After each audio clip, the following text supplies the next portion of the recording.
Kita semua pernah mengalaminya. Semangat membara di awal tahun, bikin resolusi bombastis seperti, tahun ini gue bakal super produktif, jadi versi terbaik diri gue. Tapi seminggu berlalu, terus 2 minggu, tiba-tiba kita malah maraton nonton serial favorit sambil bilang, besok deh mulai seriusnya. Masalahnya, besok seringkali nggak pernah datang. Kita tahu persis apa yang harus dilakukan, mulai proyek, olahraga, belajar. Tapi tetap aja, nggak ada aksi nyata. Hasilnya, rasa bersalah mulai merayap pelan-pelan. Kita mulai merasa gagal, lalu ngejustify. Ya udah deh, emang guenya yang gini. Tapi masalahnya lebih dalam dari sekadar malas. Ini soal siklus yang berulang. Punya ambisi, lalu nggak mulai, lalu rasa bersalah, lalu menyerah, lalu ulang dari awal tahun depan dengan resolusi yang sama. Kayak lagu yang di-replay terus tanpa ujung. Dan tahu nggak, siklus ini nggak cuma bikin kita stuck, tapi juga ngerusak rasa percaya diri. Jadi, gimana cara keluar dari lingkaran setan ini? Yuk, kita bongkar akar masalahnya di bab selanjutnya.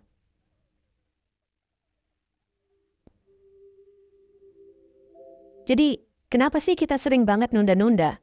Banyak yang bilang, gue kebanyakan distraksi nih, gara-gara media sosial.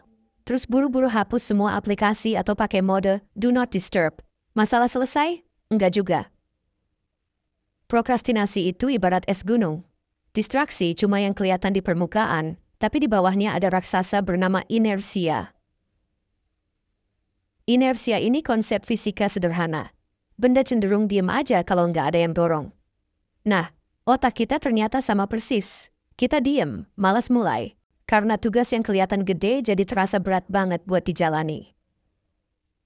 Misalnya nih, tugas nulis makalah 5.000 kata. Otak langsung panik. Waduh, banyak banget. Gimana mulainya? Akhirnya, kita malah nonton video kucing lompat-lompat. Intinya, inersia itu bikin kita ngerasa tugas tuh kayak gunung tinggi banget. Padahal kalau mulai dari langkah kecil, gunung itu nggak setinggi yang dibayangkan. So, gimana cara ngatasinnya? Tenang, selanjutnya bakal dikasih solusinya.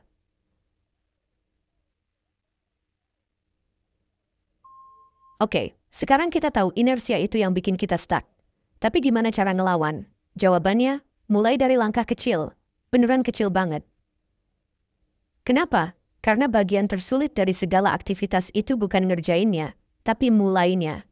Ibarat mau lari pagi, tantangan terberat tuh bukan larinya, tapi bangun dari kasur yang nyaman itu.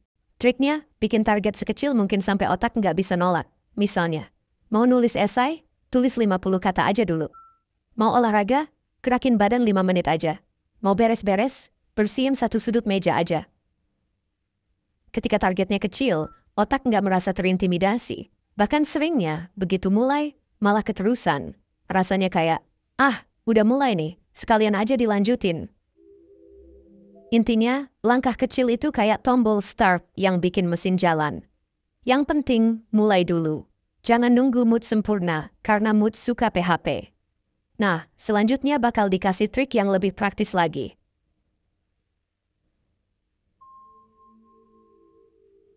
Pernah denger trik coba 2 menit aja? Kedengeran sepele, tapi ini salah satu cara paling ampuh buat ngalahin prokrastinasi. Prinsipnya simple. Kalau ngerasa malas mulai, coba lakuin tugas itu cuma 2 menit aja.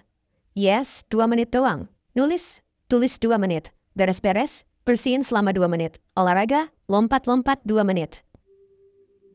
Logikanya gini, 2 menit itu saking singkatnya, otak nggak bisa nolak. Kita jadi mikir, 2 menit doang, masa nggak bisa sih? Tapi yang ajaib adalah, setelah 2 menit, seringkali kita keterusan. Kok bisa? Karena setelah mulai, momentum kebangun, dan otak malah pengen lanjut. Ibaratnya kayak dorong bola. Awalnya berat, tapi setelah jalan, bola ngelinding sendiri. Kalau ternyata setelah 2 menit kamu berhenti, nggak apa-apa. Karena intinya di sini adalah, mulai dulu, bukan langsung sempurna. Kuncinya, jangan fokus ke hasil akhir, cukup pikirkan, mulai sekarang.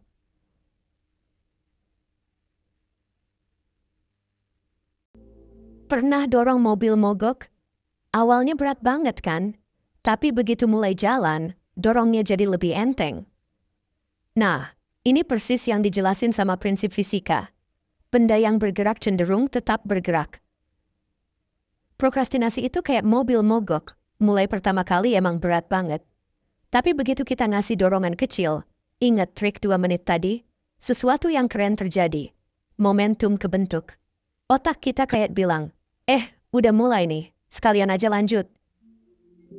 Contohnya gini, setelah nulis 50 kata, tiba-tiba jadi pengen nambah lagi. Setelah olahraga 5 menit, jadi pengen lanjut 15 menit.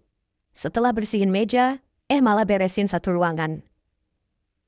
Rahasianya, mulai kecil, biarin momentum yang ngambil alih. Jangan ngandelin kemauan keras terus, karena motivasi itu naik turun. Yang penting, kasih dorongan awal. Jadi kalau ngerasa stuck, ingat, dorongan pertama itu yang paling penting. Mulai aja, walau cuma dikit. Selanjutnya kita bakal ngejelasin gimana prinsip ini bisa dipakai di semua aspek kehidupan.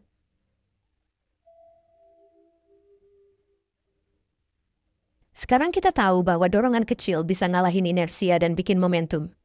Tapi, gimana cara pakai prinsip ini di kehidupan nyata? Santai, akan dikasih contohnya biar relatable. Dalam olahraga, jangan mikir harus langsung nge-gym 2 jam. Coba mulai dengan 5 menit aja, misalnya stretching atau plank. Biasanya, udah mulai gerak, malah jadi semangat lanjutin. Dalam pekerjaan, punya proyek gede, jangan panik. Mulai dengan nulis 1 paragraf, atau nyusun 1 ide kecil. Begitu ngetik, biasanya otak mulai panas, dan ide lain ngalir sendiri. Dalam hubungan sosial, mau reconnect sama teman lama, jangan mikir harus ngobrol panjang. Cukup mulai dengan 1 pesan singkat kayak, "Hey, apa kabar?" Dan lihat gimana obrolannya berkembang. Kuncinya, mulai dengan langkah super simple. Jangan fokus ke hasil akhir yang bikin overwhelming. Yang penting, mulai dulu. Prinsip ini berlaku di segala aspek kehidupan. Mau ngatur keuangan, nulis buku, atau belajar skill baru. Mulai kecil, lanjut terus.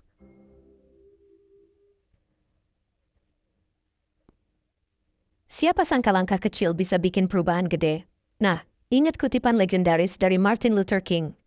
You don't have to see the whole staircase, just take the first step. Artinya, kamu nggak perlu tahu semua detail perjalanan, atau gimana cara nyelesain semua masalah langsung. Cukup fokus ke 1 langkah pertama. Mau belajar bahasa baru, mulai dengan 1 kata per hari.